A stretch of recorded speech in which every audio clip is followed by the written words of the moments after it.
DC யூனிட்ல வந்து நம்மளுக்கு 3 கனெக்ஷன் இருக்கு.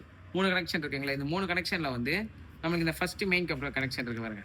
இது வந்து நம்மளுக்கு டிபிஎஸ் சொல்லுவாங்க, த்ராட்டில் பொசிஷன் சென்சார். இந்த த்ராட்டில் பொசிஷன் சென்சார் என்ன வேலை பார்க்கணும்னா 3000 ஆர்பிஎம்ல என்ன பண்ணணும்னா நம்மளுக்கு ரைட் சைடு இருக்க சின்ன ஸ்பார்க் பிளக்கு வந்து கரண்ட்டை கட் பண்ணி விடுறது. அதுதான் இந்த டிபிஎஸோட வேலை, த்ராட்டில் பொசிஷன் சென்சாரோட வேலை. நெக்ஸ்ட் இங்க ஒரு 4 பின் கப்ளர் மாதிரி இருக்குங்களா, இந்த 4 பின் கப்ளர்ல தான் வந்து நம்மளுக்கு வந்து மெயின் நம்ம எஸ்டி காயிலுக்கு போகிற லைனு 2 நம்மளுக்கு எஸ்டி காயில் வரும். அந்த 2 எஸ்டி காயிலுக்கு போகிற லைன் இதில் தான் வரும். இந்த சப்ளை எதுக்கு வரும்னா நம்ம மேனோட காயில் இருக்குங்களா, மேனோட காயிலேருந்து நம்ம சப்ளை எடுத்து இதுதான் மெயின் காம்போனன்ட்டே ஃபார் கரண்ட்டுக்கு. இந்த இந்த இந்த ப்ராடக்ட் இல்லைன்னா நம்மளுக்கு கரண்ட்டை சுத்தமாக வரவே வராது. அதே போல் இந்த ப்ராடக்ட் ஃபெயிலியர் ஆயிடுச்சுன்னா நம்மளுக்கு கரண்ட்டை சுத்தமாக வராது. இதில் தான் வந்து நம்மளுக்கு கரண்ட்டை வந்து டிரான்ஸ்மிட் பண்ணுற ஏரியாவே இதுதான், ஒயரிங் கிட் மூலியமா.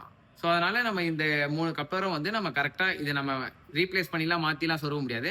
அதுக்குன்னு தனியாக ஒயரிங் கிட்ல கப்ளர் இருக்கும். அந்த கப்ளர் மூலியமா நம்ம டேரெக்டாக ஃபிட் பண்ணிடலாம்.